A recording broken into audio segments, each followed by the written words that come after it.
What is the opposite of love? The opposite of love is hate. And the opposite of much love is love. Hate, madness, hate. No, wait, like, hate, love, disappointment. Love. So it's like you're really mad because like something went wrong in your life and like in your family, like outside of school, and you wanted to take it out on something and someone. Like that's kind of when you said like, what can love do for the world? Without love in the world, it would have like that would happen. Hatred. And if everybody hated each other, the world would. Instead of all these colors, the world would just turn gray. Like no, this would basically be every square meter of the world. Yeah, and everybody be hitting each other, and like some people would be just lying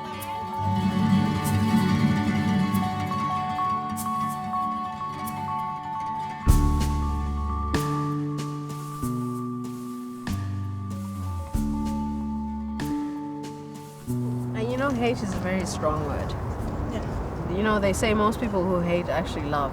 If someone says to you, I hate that person, it's just they're very hurt and they probably have strong feelings for that person. Because I think naturally, if you don't care about someone, you don't care. I have no clue. The opposite of love? Yeah.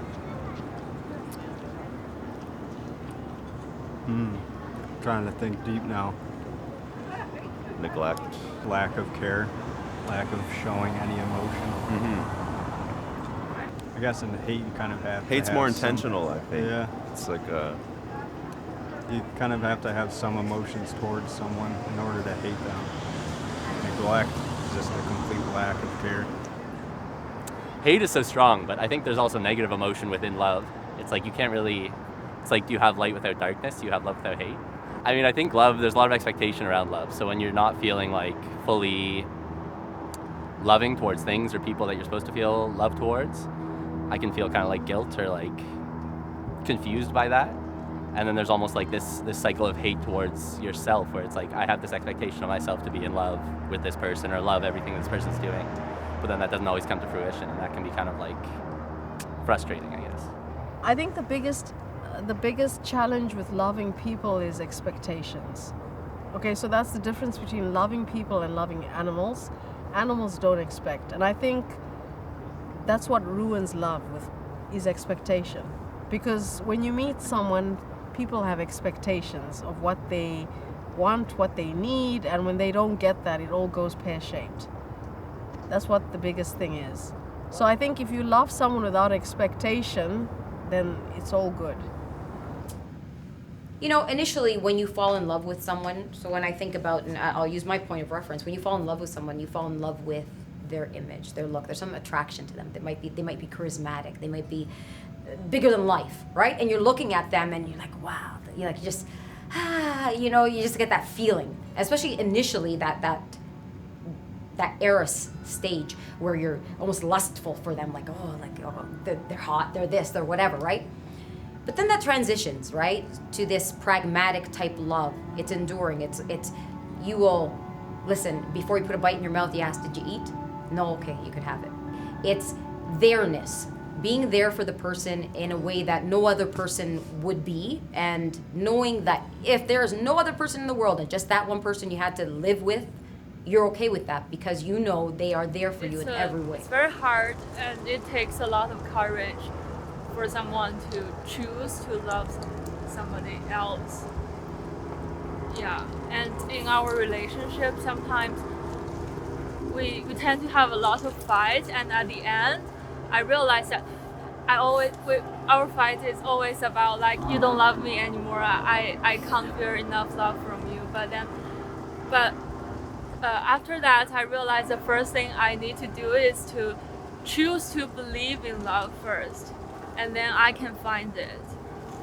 It doesn't like, if you don't believe it in the first place, you can't find it. It's never enough. He fell in love with me while I was doing my speech in an English class, and honestly, speaking of love, I was not loved. In fact, I was so bullied, it wasn't even funny. So, as someone new to a small town where Wayne Gretzky was born. He didn't know I was unpopular nor to be just like vanquished.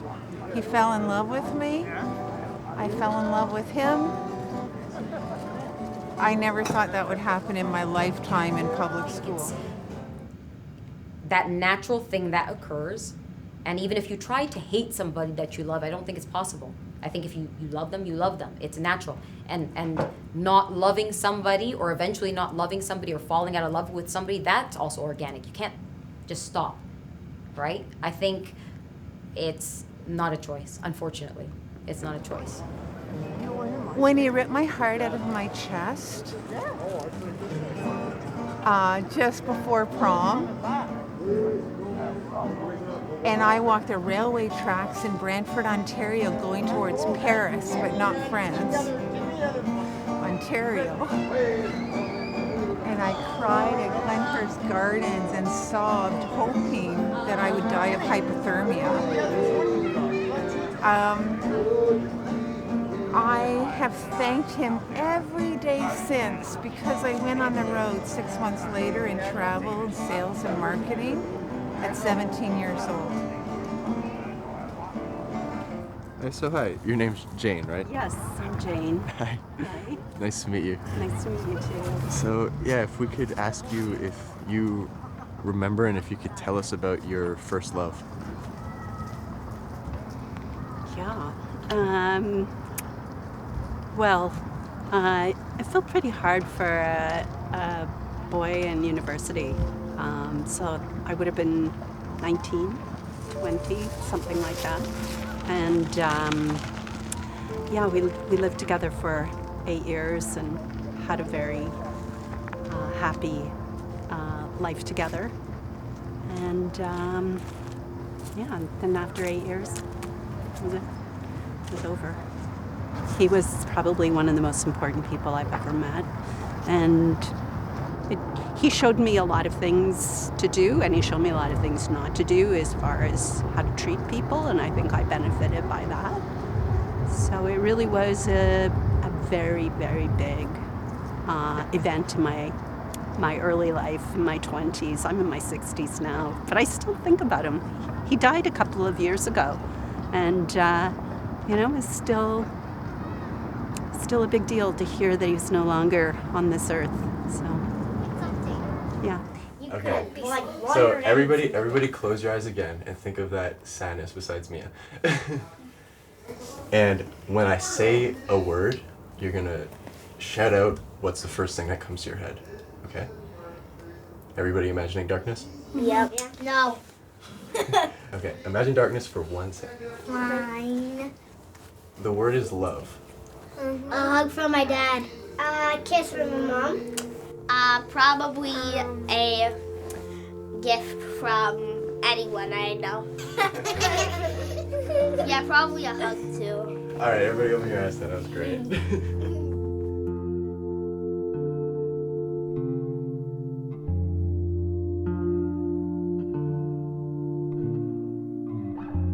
When you hear people say that you're a good person, and if they're saying it for their reasons, believe them. They're not saying it, at least the majority of the people that you trust. The majority are telling you because you're a good person. You deserve love, and I want to give that to you, so take it, right? And that comes from even compliments. You know what? Thank you for doing this. That was a great job that you did. Sometimes even that's hard to accept because we're thinking, you know, it wasn't that big a deal. But it was, and in somebody's eyes, it was a big deal. So accept that love, that accolade that somebody's giving you.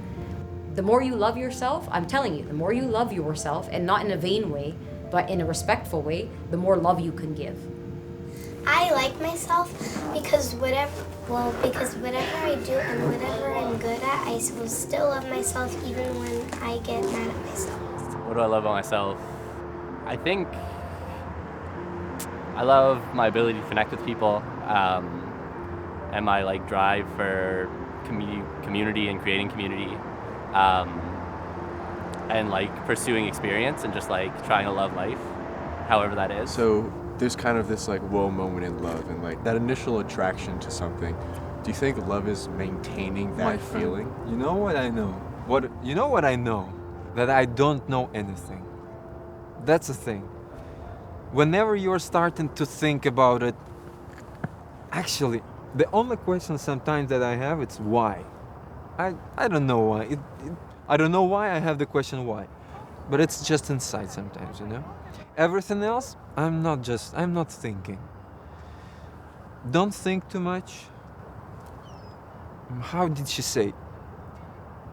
Don't think, just sing. You know, like, do you feel this wind? Do you feel the sun, the air, the energy?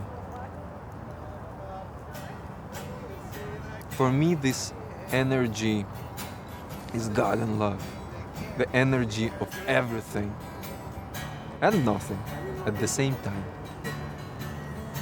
With eternal beauty and eternal love. Yes. Something like that.